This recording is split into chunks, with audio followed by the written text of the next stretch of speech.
Cartoon kids club में आपका स्वागत है। काला साया। यूं तो बनारस घाट अपनी खूबसूरती के लिए बहुत प्रचलित है, पर घाट के किनारे कई राज लिए बैठे हैं। ये कहानी शुरू होती है बनारस के घाट के पास बने ममता निवास से, जहां प्रिया लाल जोड़े में ममता के घर उसकी बहू बनकर आती है। आओ आओ बहू, घर को अपने पैरों से पवित्र करो। ममता घर की दहलीज पार कर ही रही होती है कि अचानक एक बहुत गंदी सी बास पूरे घर में फैल जाती है।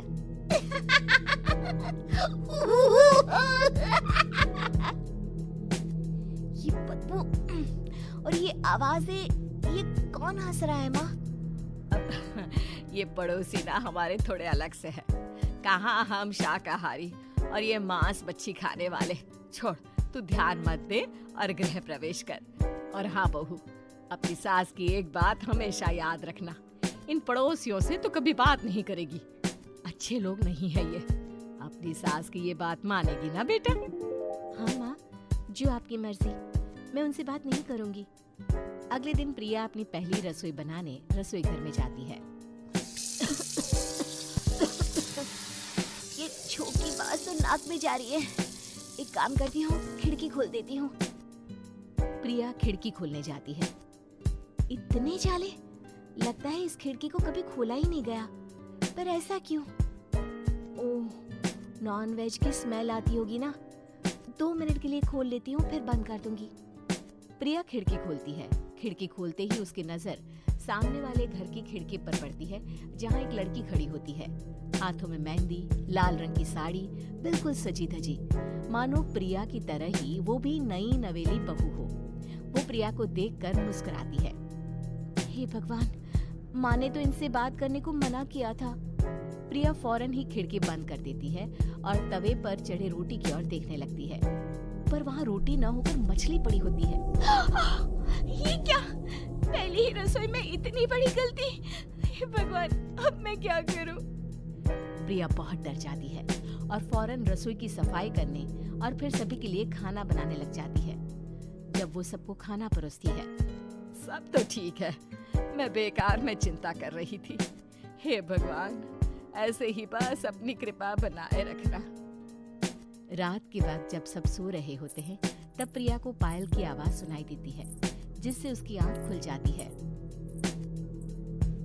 ये पायल की आवाज कहाँ से आ रही है? प्रिया उठकर उस आवाज के पीछे छत की सीढ़ियों तक जाती है। तभी उसे बच्चे के रोने की आवाज आती है। प्रिया छत पर जाती है तो क्या देखती है? वही लाल साड़ी वाली लड़की अपनी गोद में एक नवजात बच्चे को घुमा घुमा कर सुला रही है। तभी प्रिया की नजर उसके पेट पर पड़ती है। ओह गॉड, ये तो प्रेग्नेंट भी है। सुनिए, बच्चा सो नहीं रहा है क्या? मैं कुछ मदद करूं? नहीं नहीं, आपके घर वालों को अच्छा नहीं लगेगा, मैं संभाल लूंगी। स्नेहा की गोद से बच्चा हाथ मारकर प्रिया की गोद में आने को छटपटाने लगता है। दोनों घर अगल बगल में बने होने के कारण प्रिया उस बच्चे को गोद में ले लेती है। प्रिया के पास आते ही वो सो जाता है। बच्चे का वो स्पर्श रात भर प्रिया भूल नहीं पाती और अगली सुबह वो छत पर कपड़े सुखा रही होती है। तभी उसे एक औरत इशारा करके बुलाती है। स्नेहा कह रही थी बाबू तुम्हारी गोद में आते ही सो गया। मैं गौरी, स्नेहा की माँ हूँ। बहू, घर आना, बाबू को खिला भी लेना। शाम को जब घर पर कोई नहीं रहता, बच्चे से मिलने के लिए प्रिया छिपकर अपनी पड़ोसन के घर चली जाती है और कुछ देर बच्चे को खिलाकर वापस लौट आती है। इसके कुछ दिन बाद ही प्रिया को पता चलता है कि वो माँ बनने वाली है। ममता की खुशी का ठिकाना नहीं रहता।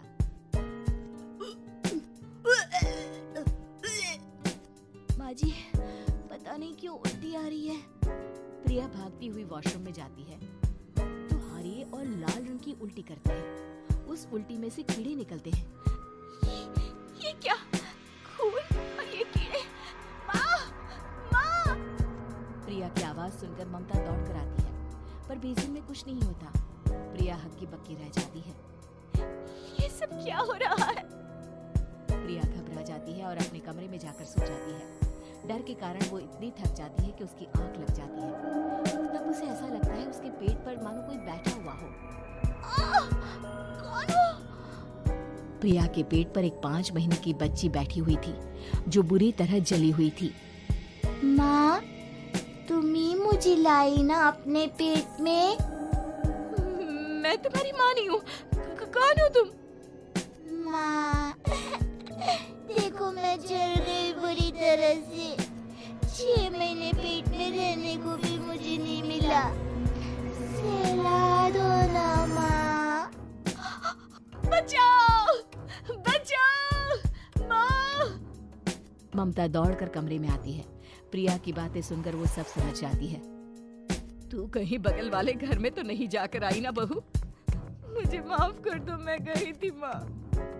उस घर में सब मरे हुए हैं बहू। कई साल पहले स्नेहा उस घर में बहू बनकर आई थी।